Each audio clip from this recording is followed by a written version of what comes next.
Do me a favor, pull out your hymnal and turn to number 300. I forgot mine. We are going to sing together, unaccompanied, and it's going to be beautiful, the very first verse, because I imagine for many of you, this is quite familiar. Let's stand up. That'll be a little more fun. God be with me. We are one in the Spirit, we are one in the Lord, we are one in the Spirit, we are one in the Lord, and we pray that all unity may one day be restored, and they'll know we are Christians by our love. By our love, yes, they'll know we are Christians by our love. You may be seated. Thank you, choir. A lot more of you should be up here, by the way. I love this hymn. To me, this hymn has always served as a constant reminder that at the heart of everything we do as Christians, the heart of who we are as Christians, there is love.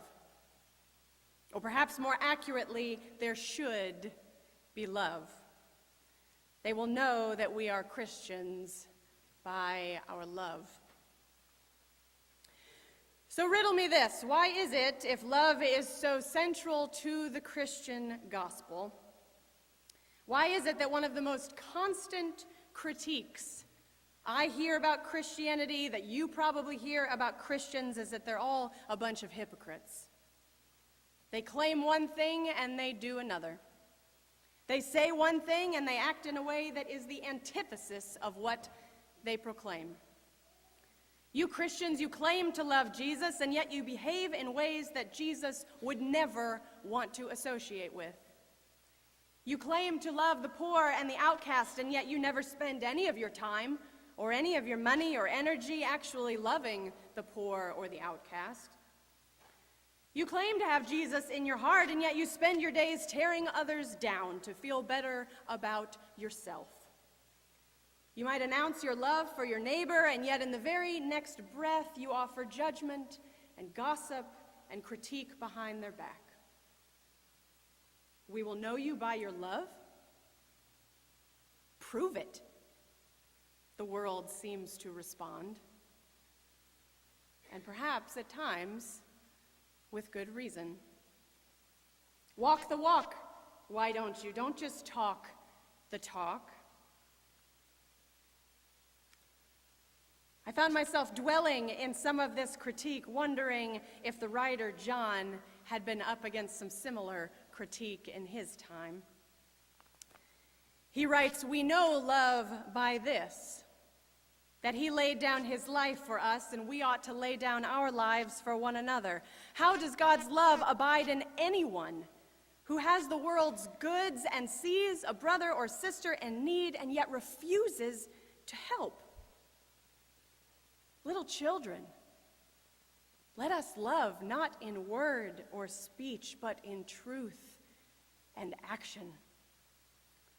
Little children, let us love not in word or speech, but in truth and action." Love is known in action.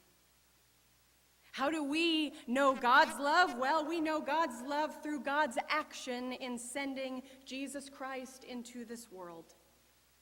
And through Christ's action of laying down his life for us, we know the depth of God's love for us.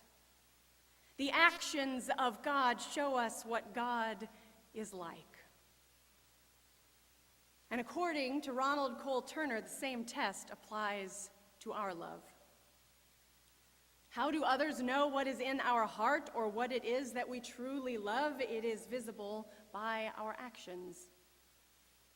Just as God's love is known to us through the visible action of Christ, so our love is known to others through the concrete actions that mirror Christ's own. Christ lays down his life, and so we are called to lay down ours. And thus we reach the point when we typically stop paying attention to whatever else John has to say. We're more inclined to toss the passage aside at this point because he says, and we ought to lay down our lives for one another. I'm going to go out on a limb here and guess that most of us are not interested in signing up for martyrdom. When we talk about laying down our lives, we speak with tones of awe. And well, we should, as Cole Turner reminds us, in the public arena. The only time we hear these words with any regularity is to praise the sacrifice of a soldier who dies to save others, or perhaps to speak of rescuers who die while attempting to save others from a burning building or from rising waters. It is action, always action, and specifically this often surprising action of extraordinary self-sacrifice. That is the test of love. But for Christians, self-sacrifice should be ordinary, not extraordinary. We ought to lay down our lives, John writes, not intending to give grand challenge for heroic Christians, but an everyday commandment for just ordinary Christians. Because the Christian life, when it is lived as Jesus intends us to live it, it is a life laid down for others, a life built on self-sacrifice. Sometimes self-sacrifice can mean physical death or putting oneself in harm's way. We know that when we stand beside victims of injustice or hate or racism, we too might become the next victim. I think of the great numbers of Christians who were led by their faith to participate in sit-ins and boycotts and marches during the civil rights movement. And unfortunately, I am reminded that that fight is still being fought. As I remember the hundreds of Christians and the clergy who led them down the streets of Charlottesville when the KKK rally filled the city not 1 year ago. Come, Lord Jesus. But more often in our daily lives, the stakes are lower, but the principle is the same. Laying down our lives at its core can mean any number of ways in which we lay aside our claim to our own lives. We lay down our lives when we put others first. We lay down our lives when we live for the good of others. We lay down our lives when we make time for others. To love others is to lay down our life for them, our priorities for theirs, our timeline for theirs, our to-do list for someone who needs our doing a lot more. When we set aside our needs for the needs of others or for the needs of the world.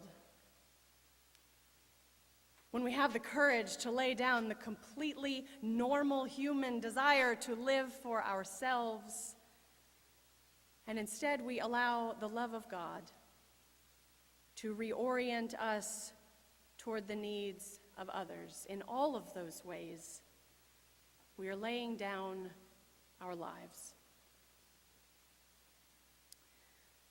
A number of years ago, some friends of ours were walking through downtown Philadelphia on their way to dinner. As they drew nearer to a corner, they noticed a man approaching everyone who walked by, and it appeared that he was asking for money. Most people were ignoring him, a few acknowledging his existence enough to look at him in disgust. As my friends drew nearer to the corner, the man approached them too. Please, do you have a couple of dollars for the bus? I've lost my wallet and I can't get home. My friend responded the way that he always does in these situations and said, I don't have any cash to give you, but I'm happy to walk with you to the bus stop to buy you a ticket. Typically, in my friend's experience, whoever's asking at this point quickly changes his or her tune and walks the other way, saying, never mind. But the man turned to my friends and said, wow, really? That would be great. Thank you so much. The bus is this way. Come on. They missed their dinner reservation as they walked 11 blocks out of their way that night with Miguel. They learned he was holding down 3 jobs to keep food on the table for his family. Because of his work schedule, he only got a few hours with his kids every couple of days, and he was trying desperately to get home to see them before they went to bed. God bless you, Miguel said as he hopped on the bus to head home. Little children, let us love, not in word or speech, but in truth and action. I've shared this one before, but it bears repeating. A number of years ago, I was preparing to lead a youth mission trip to Guatemala. It was fundraising season for our trip, and my mind was constantly on whatever fundraiser was coming up next. And I returned to my office after worship one Sunday, and outside my office sat this ripped up piece of paper plate with 3 quarters on top of it. And on the paper plate, it says, Dear Pastor Rachel, here is my allowance. God needs this money more than I do. Please use it for the trip to Guatemala. Love, Philip. And for the next 5 weeks, every Sunday after church, I found 75 more cents outside my office door. Philip was 6 years old. Little children, let us love not in word or speech, but in truth and action. I was sitting in theology class one day at Princeton Seminary when one of the professors began to share with us about the death of his 10-year-old daughter that had taken place just a few years prior. He told us he barely remembered all the cards that were sent. Most of them were, in his words, a bunch of crap I didn't want to read anyway. Even the funeral was a whirlwind, he said. I know that people brought food. I couldn't tell you the number of people who brought food, but there was a lot of it. But the thing I remember more than anything else was my friend who showed up at my door every morning for a month after my daughter died. He'd let himself in. He rolled up the sleeves on his Oxford button-down shirt, and he'd do whatever dishes were in the sink, whatever laundry could be found to do. He threw food out from the fridge that had gone bad. He took out the trash. He recycled the newspapers that had been piling up. He took the dog for a walk. He made sure we had something for dinner. He'd even write out heating instructions if the saintly church member had forgotten to include them.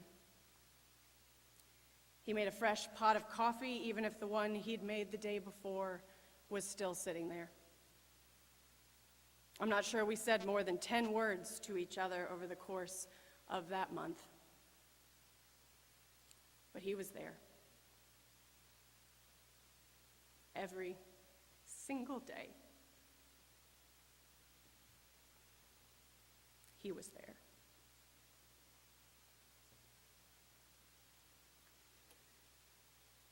Little children, let us love not in word or speech, but in truth and action.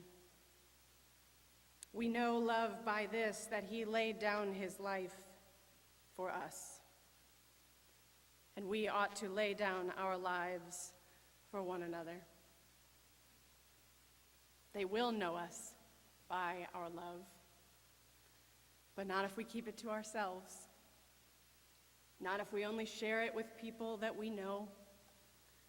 Not if we say it aloud, but never embody Christ's call to love our neighbor with our hands and our feet and our wallet and our hearts. We can talk the talk all day long, but John doesn't call us just to talk. John calls us to walk in the way of Jesus. And not always in extraordinary ways, but far more often in very, very ordinary ways, with an extraordinary love that flows from the heart of God. This is how they will know that we are Christians.